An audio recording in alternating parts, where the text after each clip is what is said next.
مرشد کامل کی نسبت اس میں بہت بڑا کردار ادا کر سکتی ہے، اور اس سے جو کام ہے وہ آسان ہو جاتا ہے۔ کوئی شرط نہیں وضو ہو یا نہ ہو، گھر میں، شہر میں، بازار، روڈ، راستے، ہر جگہ ہاتھ کار کی طرف ہو اور دل یار کی طرف ہو۔ ظاہر تمہارا لوگوں کے ساتھ ہو، دل تمہارا اللہ کے ساتھ ہو۔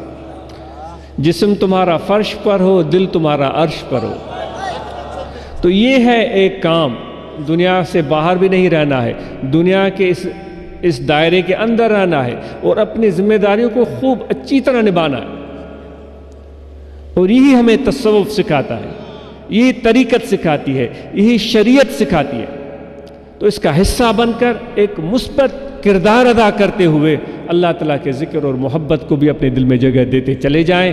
مراقبہ ضروری ہے، روزانہ پابندی سے توجہ دل کی طرف رکھتے ہوئے فجر کے بعد، تہجد کے بعد مراقبہ کریں، اور حضور نبی کریم رؤوف رحیم صلی اللہ علیہ وسلم کے فیض کا انتظار کریں کہ وہ نور، وہ فیض دل میں آ رہا ہے، دل کی سیاہی اور دل کا کالا پن دور ہو رہا ہے، دل روشن اور منور ہو رہا ہے۔ شریعت مطہرہ کی تعلیمات پر عمل کرنا یہ ہمارے لیے لازم ہے۔ پنجگانہ نماز با جماعت اور رمضان المبارک کے مہینے میں روزے رکھنا، صاحب نصاب پر زکوٰۃ کی ادائیگی سال میں ایک مرتبہ، صاحب حیثیت پر جس کے پاس اتنی دولت ہو زندگی میں ایک بار حج، یہ فرائض ہے۔ اور سنتوں پر عمل کرنے سے زیادہ ثواب ملتا ہے۔ مسواک استعمال کرنا بہت پیاری اور پسندیدہ سنت ہے۔ اس طرح مسواک کی منہ کی صفائی ہو، منہ کی بو ختم ہو جائے، دانت ہمارے صاف ہو جائیں، اس طرح مسواک استعمال کرنا یہ حضور نبی کریم رؤوف رحیم صلی اللہ علیہ وسلم کی سنت ہے۔ دستار بغیر مسواک کے وضو ہو جاتا ہے۔ یہ نہیں ہے کہ کوئی یہ واجب ہے، نہیں، یہ سنت ہے، لیکن مسواک دینے سے ثواب بہت ہی بڑھ جاتا ہے۔ تو جہاں وضو بناتے ہیں وہاں مسواک رکھ دیں تاکہ اس سنت سے محرومی نہ ہو۔ دستار باندھنا یہ میرے نبی کی سنت ہے، بغیر دستار کے ٹوپی کے ساتھ نماز ہو جاتی ہے۔ اگر دستار باندھتے ہیں، حضور کی سنت پر عمل کرتے ہیں اور نماز ادا کرتے ہیں تو اس کا ثواب بڑھ جاتا ہے۔ جماعت کے ساتھ پڑھنا یہ سنت مؤکدہ ہے۔ سگریٹ نوشی، بیڑی، حکا، نسوار، پان، گٹکا، شراب یا اس طرح کی جتنی بھی خرافات آج بے پناہ زیادہ ہو رہی ہے، ان سے ہمارے سب دوستوں کو بچنا چاہیے۔ جب ہم اپنے آپ کو روکیں گے تو ہماری اولاد بھی بچے گی۔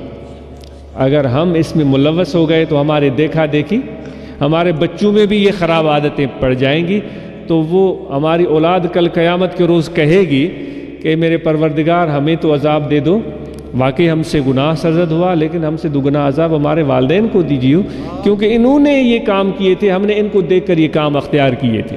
تو بچو اس خرابی سے، ذکر کریں، الائچی دم کروا کے استعمال کریں اور صحبت کریں۔ اور اس مبارک 2 نومبر اور 3 نومبر کو درگاہ اللہ آباد شریف میں ہو رہا ہے۔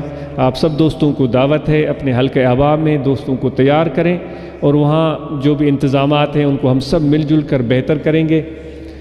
تو اس حوالے سے جو خامیاں ہیں وہ دوستوں کے سامنے لائی جا چکی ہیں۔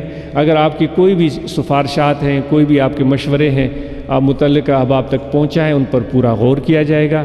وہاں تھوڑا بہت جو انتظام رکھا جاتا ہے کھانے پینے کا دوستوں کی سہولت کے لیے، اگر اس میں ہمارے دوست کچھ انتظامات میں حصہ لیتے ہیں تو ان کا بھی یہ جذبہ ہونا چاہیے کہ ہم خدمت کر رہے ہیں۔ جائز منافع لیں، لیکن کم از کم یہ تو ہونا چاہیے کہ جو بھی چیز پیش کریں وہ صحیح ہو، تازہ ہو اور صحت مند ہو، صحت بخش ہو۔ ایسا نہ ہو کہ وہ چیز درست نہ ہو، باسی ہو، اچھی نہ ہو، تو یہ ہم فقیروں سے، دوستوں سے یہ توقع نہیں رکھتے۔